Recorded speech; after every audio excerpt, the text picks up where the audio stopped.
السلام علیکم ورحمۃ اللہ تعالی وبرکاتہ۔ نحمده ونصلي ونسلم على رسوله الكريم،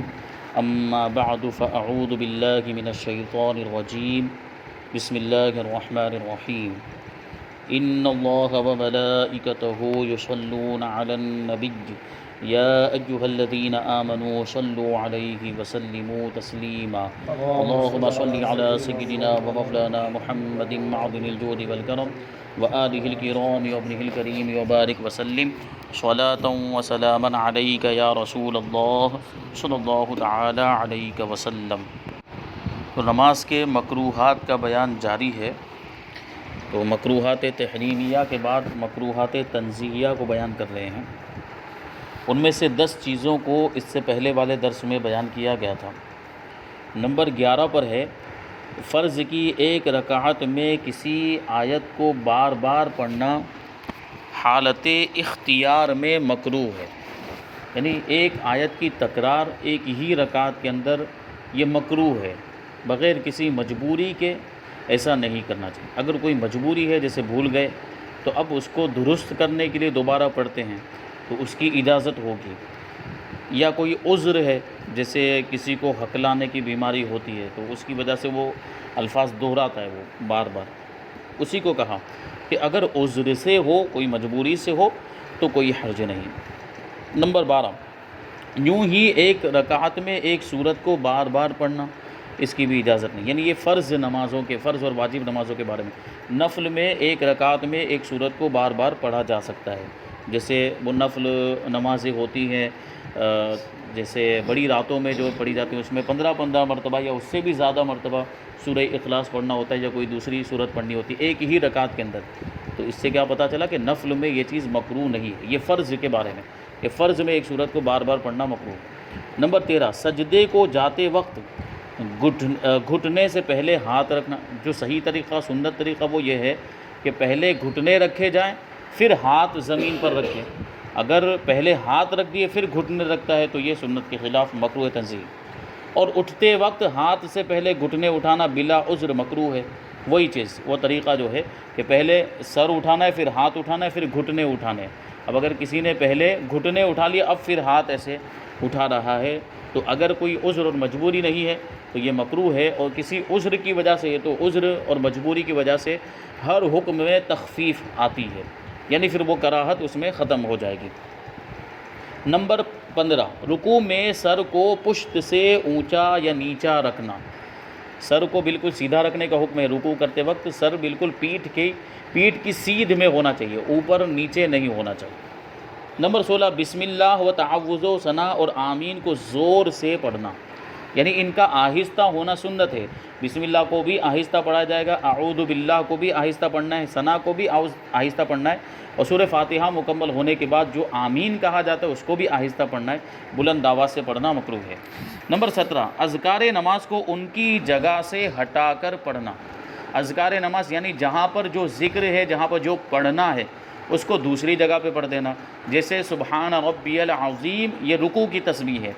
اور جو ہے سبحان ربی الاعلی یہ سجدے کی تسبیح ہے۔ اب اگر اس کو کوئی الٹ دیتا ہے، رکوع میں سجدے والی تسبیح کسی نے پڑھ دی اور سجدے میں رکوع والی تسبیح پڑھ دی تو یہ مکروہ تنزیہ، نماز ہو جائے گی بہرحال، لیکن ایسا کرنا نہیں چاہیے۔ جو ذکر جہاں پر ہے اس کو وہیں پر رکھنا چاہیے۔ تو رکوع میں رکوع والی تسبیح پڑھی جائے اور سجدے میں سجدے والی تسبیح پڑھی جائے۔ اسی طرح جو دوسرے اذکار بھی ہے ان کی بھی جگہ نہیں بدلنی چاہیے۔ نمبر 18، بغیر عذر دیوار یا عصا پر ٹیک لگانا مکروہ ہے، اور عذر سے ہو تو کوئی حرج نہیں ہے۔ دیوار سے ٹیک لگا کر وہ جو ہے کہ نماز پڑھ رہا ہے، یا لاٹھی لے لی ہے اس کے اوپر ٹیک لگا کے عصا پہ، تو یہ عام حالات میں مکروہ ہے، لیکن عذر جیسے کمزوری ہے کہ اگر وہ ٹیک نہیں لگائے گا تو گر جائے گا، یا کوئی دوسرا مسئلہ ہے تو ایسی صورت میں اجازت ہوگی۔ نمبر 19، رکوع میں گھٹنوں پر اور سجدوں میں زمین پر ہاتھ نہ رکھنا۔ رکوع میں گھٹنوں پر ہاتھ رکھنا ہے اور سجدے میں زمین پر ہاتھ رکھنا ہے۔ اب رکوع میں گھٹنوں پر ہاتھ نہیں رکھتا اور ایسے چھوڑ دیتا ہے لٹکتا ہوا تو یہ مکروہ ہے، گھٹنے پر ہاتھ رکھے جائیں گے اور سجدے میں زمین پر ہاتھ رکھے جائیں گے۔ نمبر 20، امامے کو سر سے اتار کر زمین پر رکھ دینا یا زمین سے اٹھا کر سر پر رکھ لینا مفسد نماز نہیں، البتہ مکروہ ہے، یعنی چالو نماز میں، نماز کے دوران سر پہ سے امامہ اتار کے زمین پہ رکھ دیا، یا امامہ نیچے تھا تو اس کو اٹھا کر سر پہ رکھ لیا، تو یہ مفسد نماز تو نہیں ہے، کیونکہ عمل کثیر نہیں ہے، عمل قلیل ہی ہے، لیکن ایسا کرنا مکروہ ہے بغیر کسی عذر کے۔ اب وہ جو ٹوپی کا مسئلہ ہوتا ہے کہ نماز پڑھتے ہوئے ٹوپی کبھی گر جاتی ہے تو ایک مرتبہ اس کو اٹھانے کی اجازت ہے، کہ وہ عمل قلیل ہوتا ہے، ایک مرتبہ اٹھا لے، سر پہ رکھ لے، بار بار گر رہی ہو تو پھر اٹھانے کی اجازت نہیں ہوگی۔ نمبر 21، آستین کو بچھا کر سجدہ کرنا تاکہ چہرے پر خاک نہ لگے، چہرے پر خاک یعنی مٹی نہ لگے تو یہ مکروہ ہے، اور براہ تکبر ہو یعنی تکبر کی وجہ سے ہو تو کراہت تحریمی ہے، مکروہ تحریمی ہے، اور گرمی سے بچنے کے لیے کپڑے پر سجدہ کیا تو کوئی حرج نہیں۔ یہ آستین ابھی تو ایسی ہوتی نہیں ہے کہ اس کو بچھا کر اس پر سجدہ کیا جائے، پرانے زمانے میں کپڑے اس طرح کے ہوتے تھے کہ آستین اتنی بڑی ہوتی تھی کہ اس کو زمین پر بچھایا جا سکے، ایسے آستین چوڑی ہو کہ اس کو ایسے زمین پر بچھا دیا، ادھر کی بھی آستین اور ادھر کی بھی آستین ایسے بچھا دی، پھر اس کے اوپر سجدہ کرے۔ تو ایسا اگر چہرے کو خاک سے اور مٹی سے بچانے کے لیے کرتے ہیں تو مکروہ ہے، اور تکبر کی وجہ سے ایسا کرتا ہے کہ آدمی اپنے آپ کو اتنا بڑا سمجھتا ہے کہ میں زمین پر سر کیوں رکھوں، میں کچھ نہ کچھ بچھاؤں گا اور اس کے اوپر مطلب یہ تکبر کی وجہ سے اگر ایسا ہے تو یہ مکروہ تحریمی ہے، اور گرمی سے بچنے کے لیے اگر ایسا کرتے ہیں تو پھر کوئی حرج نہیں۔ کبھی ایسا ہوتا ہے کہ مان لیں کہ بالکل زمین پر کچھ بھی بچھا ہوا نہیں ہے اور دھوپ بھی پڑ رہی ہے، چھت وغیرہ بھی وہاں پر نہیں ہے، جس کی وجہ سے زمین گرم ہو جاتی ہے، اب اگر سجدہ کریں گے تو گرمی کی وجہ سے تکلیف ہوگی، گرمی کی شدت کی وجہ سے، تو گرمی سے بچنے کے لیے ایسا کرنے کی اجازت ہے۔ نمبر 22، آیت رحمت پر سوال کرنا اور آیت عذاب پر پناہ مانگنا منفرد اور نفل پڑھنے والے کے لیے جائز ہے، امام و مقتدی کو مکروہ ہے، اور اگر مقتدیوں پر ثقل کا باعث ہو تو امام کو مکروہ تحریمی ہے۔ یعنی آیت رحمت آ گئی، کوئی آیت جیسے جنت کا تذکرہ ہے، اللہ تبارک و تعالیٰ کی رحمت کا ذکر ہے کہ جو نیک کام کرتا ہے اللہ تبارک و تعالیٰ ان پر رحمت نازل فرماتا ہے، یا نیک کام کرنے والوں کے لیے جنت ہے وغیرہ، تو آیت رحمت پر سوال کرنا یعنی جنت کا سوال کرنا، وہیں پہ دعا، عربی میں ہی دعا مانگنا شروع کر دینا نماز کے دوران ہی، یا آیت عذاب پر پناہ مانگنا، یعنی عذاب کی کوئی آیت سنی نماز کے اندر، یا جو ہے کہ جہنم کا تذکرہ یا اس طرح کی کوئی بات ہوئی تو اس پر اللہ کی پناہ مانگے، اللہ کے عذاب سے، عربی میں، اردو میں نہیں یا کسی اور زبان میں نہیں، وہ پناہ مانگنا، یہ منفرد اور نفل پڑھنے والے کے لیے جائز ہے، یعنی جو تنہا نماز پڑھ رہا ہے یا جو نفل نماز پڑھ رہا ہے اس کے لیے تو جائز ہے، لیکن امام و مقتدی کو مکروہ ہے، جو جماعت کے ساتھ نماز پڑھی جا رہی ہے تو اس میں امام کے لیے مکروہ ہے اور مقتدی کے لیے بھی مکروہ ہے، اور اگر مقتدیوں پر ثقل کا باعث ہوگا یعنی ان پر گراں گزرے گا، ان کو بھاری پڑے گا زیادہ وقت لگ جانے کی وجہ سے، تو ایسی صورت میں امام کو مکروہ تحریمی ہے یہ سوال کرنا یا دعا کرنا درمیان میں۔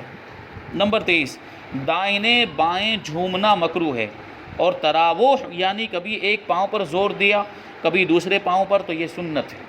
نماز کے اندر جھومنے کی اجازت نہیں، یعنی جھومنے کی جو کیفیت ہوتی ہے اس طریقے سے ایک طرف سے دوسری طرف ایسے جھومنے لگ جائے تو یہ مکروہ ہے، لیکن ایک پاؤں پر زور دینا اور کبھی دوسرے پاؤں پر، یہ تو سنت ہے، یعنی اس میں بھی جھومنے کی کیفیت پیدا نہیں ہونی چاہیے، زور دینے میں بس وہ تھوڑا ہلکا سا ایسا ادھر اس طرف ہوگا پاؤں، اور جس پر زور دیں گے تو یہ پاؤں تھوڑا سا ڈھیلا ہوگا، تو اس کی وجہ سے تھوڑی یوں کیفیت بدلے گی، لیکن بالکل جھومنے والی کیفیت پیدا نہیں ہونی چاہیے، جس کو جھومنا کہا جائے وہ مکروہ ہے۔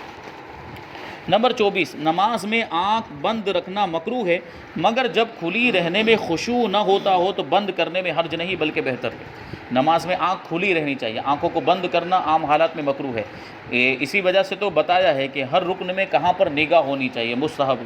قیام میں سجدے کی جگہ میں ہونا چاہیے، رکوع میں دونوں پاؤں کے درمیان ہونا چاہیے، قعدے میں گود میں ہونا چاہیے، سجدے میں ناک کی طرف ہونی چاہیے نگاہ، اور سلام پھیرتے وقت دونوں کندھوں کی طرف نگاہ ہونی چاہیے، تو اس کا مطلب یہ ہے کہ نگاہیں، آنکھیں جو ہے وہ کھلی ہونی چاہیے۔ البتہ خشوع اور خضوع میں خلل واقع ہو رہا، آنکھیں کھلی رکھنے کی وجہ سے توجہ بٹ رہی ہے، سامنے کچھ چیزیں ایسی ہیں جن کی طرف بار بار نگاہ پڑ رہی ہے وغیرہ، تو ایسی صورت میں یعنی خشوع و خضوع کے لیے اگر ایسا کرتا ہے کہ ذہن نہ بٹے، توجہ نہ بٹے، تو اس کو اجازت ہوگی آنکھیں بند کرنے کی، بلکہ بہتر ہوگا۔ نمبر 25، سجدہ وغیرہ میں قبلے سے انگلیوں کو پھیر دینا مکروہ ہے، ہر رکن کو ادا کرتے وقت انگلیاں قبلے کی طرف ہونی چاہیے، سجدے میں بھی انگلیوں کو موڑ کر قبلے کی طرف کرنا ہے، لیکن اگر پیر کو تھوڑا ایسے گھما دیا تو پھر وہ انگلیاں قبلے سے گھوم جائیں گی، تو قبلے کی طرف انگلیاں ہونی چاہیے، قبلے سے انگلیوں کو پھیرنا یہ مکروہ ہے۔ نمبر 26، امام کو تنہا محراب میں کھڑا ہونا مکروہ ہے، اور اگر باہر کھڑا ہوا سجدہ محراب میں کیا یا وہ تنہا نہ ہو بلکہ اس کے ساتھ کچھ مقتدی بھی محراب کے اندر ہوں تو حرج نہیں۔ کیا مطلب ہوا کہ محراب اس طریقے سے بنی ہوئی ہے کہ پورا کا پورا امام اگر کھڑا ہو تو پورا کا پورا اندر داخل ہو جائے، یعنی اس کے جسم کا کوئی بھی حصہ باہر نہ رہے، تو یہ مکروہ ہے۔ اور اگر کچھ حصہ جیسے بتاتے ہیں کہ کم سے کم ایڑی اس کی باہر ہے، محراب سے باہر نکلی ہوئی، تو پھر کوئی کراہت نہیں ہے، اس میں کوئی حرج نہیں۔ لیکن پورا امام جو ہے محراب کے اندر داخل ہو گیا اور اس کے ساتھ کوئی مقتدی بھی اس محراب کے اندر نہیں کھڑا ہوا ہے، تو پھر ایسی صورت کے اندر اس کو مکروہ فرمایا، مکروہ ہے تنزیہ فرمایا کہ اس صورت میں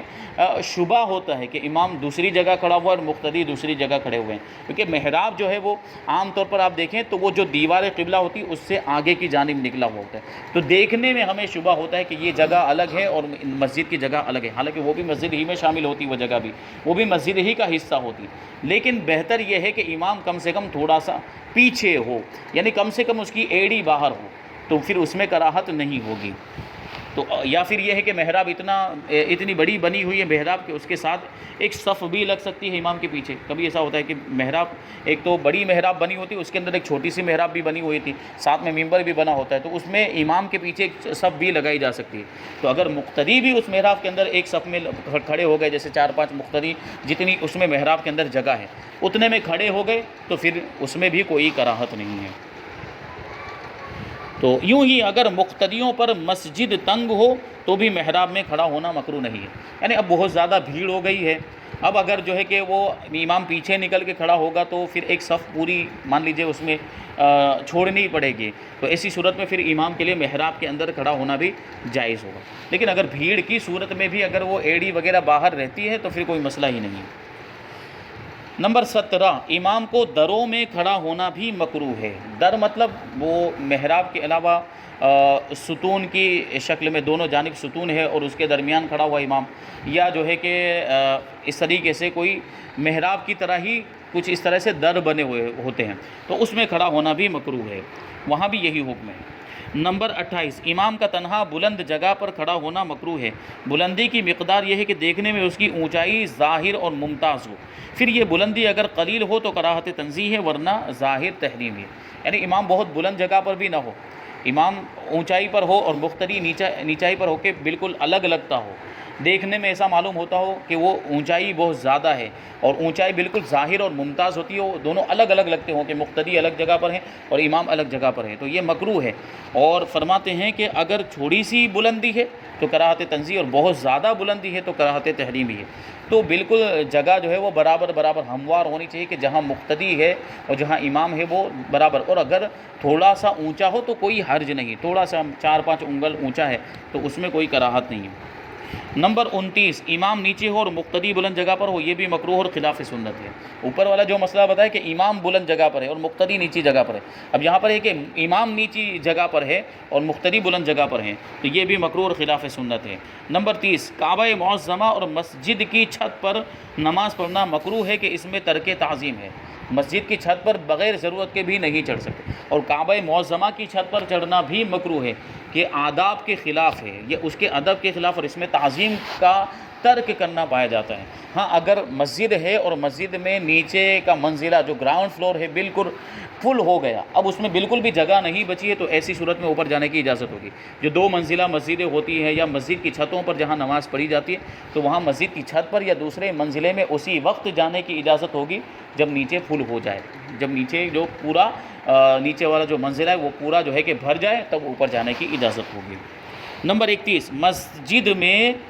کوئی جگہ اپنے لیے خاص کر لینا کہ وہیں نماز پڑھے، یہ بھی مکروہ ہے۔ ہوتا ہے نا کچھ لوگ پہلے اسے رومال رکھ کے چلے جاتے ہیں اور یہ ان کے لیے یہ کہتے ہیں کہ اب یہاں پر کوئی دوسرا نہ بیٹھ سکے، تو مسجد کے لیے وہ ایک جگہ خاص کر لے، پھر یہ بھی کہ ہر نماز میں وہیں پر بیٹھتے ہیں، ایک جگہ مخصوص کر لی، جیسے دوسری صف میں کونے والی جگہ فکس کر لیں مثال کے طور پر، اب اس جگہ پر کسی دوسرے کو بیٹھنے بھی نہیں دیا جاتا اور وہ ان کے لیے مخصوص، بلکہ دوسرے لوگ بھی اب ان کے تعلق سے یہی سمجھنے لگ جاتے ہیں کہ یہاں تو فلاں شخص بیٹھتا ہے، میں نہیں بیٹھوں گا، وہ ابھی آئیں گے تو ابھی مجھے اٹھائیں گے وغیرہ، اس طرح کی باتیں ہوتی ہیں۔ تو مسجد اللہ کا گھر ہے، کسی کی ذاتی ملکیت نہیں ہے، تو وہاں اس طریقے سے جگہ کو خاص کر لینا، یعنی ملکیت جیسے معاملات کرنا. گھر میں آدمی اپنی مرضی کا مالک ہوتا ہے، وہاں جو بھی چاہے وہ جگہ خاص کرے، لیکن مسجد اللہ کا گھر ہوتا ہے، یہاں ہر کسی کو ہر جگہ کھڑے ہونے کی اجازت ہے، اختیار ہے. کوئی اپنی جگہ کو مخصوص نہ کرے، کہیں بھی کھڑا ہو سکتا ہے. تو مخصوص کر لینا، خاص کر لینا کہ وہیں نماز پڑھے، یہ مکروہ ہے. نمبر 32، جلتی آگ نمازی کے آگے ہونا باعث کراہت ہے. نمازی کے سامنے جلتی ہوئی آگ نہیں ہونی چاہیے. کیوں؟ اس کی وجہ بنیادی طور پر یہ ہے کہ ایک کفار و مشرکین کی ایک قوم ہے جو آگ کی پوجا کرتی ہے، جن کو آتش پرست اور مجوسی کہا جاتا ہے. تو اس کو معبود مانا جاتا ہے، اس کو خدا مانتے ہیں آگ کو. تو اسی وجہ سے اس کو مکروہ فرمائے کہ ہم اپنی عبادت کر رہے ہیں تو ہم اپنی عبادت کے اندر ایسی چیز کو سامنے نہ رکھیں جو کفار کے نزدیک معبود کی حیثیت رکھتی ہیں یا خدا کی حیثیت رکھتی ہیں. تو آگ نہیں ہونی چاہیے. شمع یا چراغ میں کوئی کراہت نہیں، یعنی سامنے اجالے کے لیے ہم نے مان لیجئے موم بتی جلا کے رکھی ہوئی ہے، یا اجالے کے لیے ہم نے وہاں پر کوئی دوسرا چراغ وغیرہ کچھ جلا کے رکھا ہوا ہے، تو وہ بھی اگرچہ آگ ہی ہے لیکن اس میں کوئی حرج نہیں، اس میں کوئی کراہت نہیں ہے. آگ مطلب جو جس کو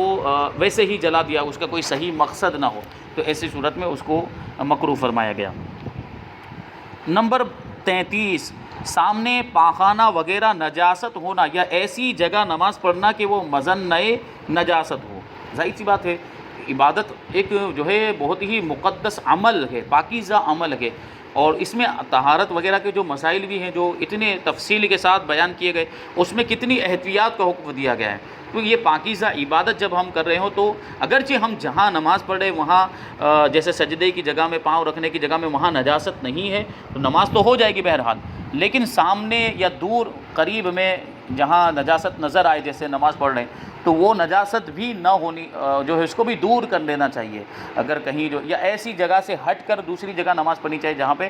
پاخانہ پیشاب وغیرہ کوئی گندگی گری ہوئی نہ ہو. جیسے ہم کہیں باہر سفر کے لیے گئے اور کسی جگہ ہم نماز پڑھ رہے ہیں تو وہاں اس بات کا خیال رکھا جائے کہ اگل بغل میں جہاں ہم نماز پڑھیں وہاں ایسی کوئی نجاست نہ ہو، یا جہاں ہم نماز پڑھ رہے ہیں وہ بھی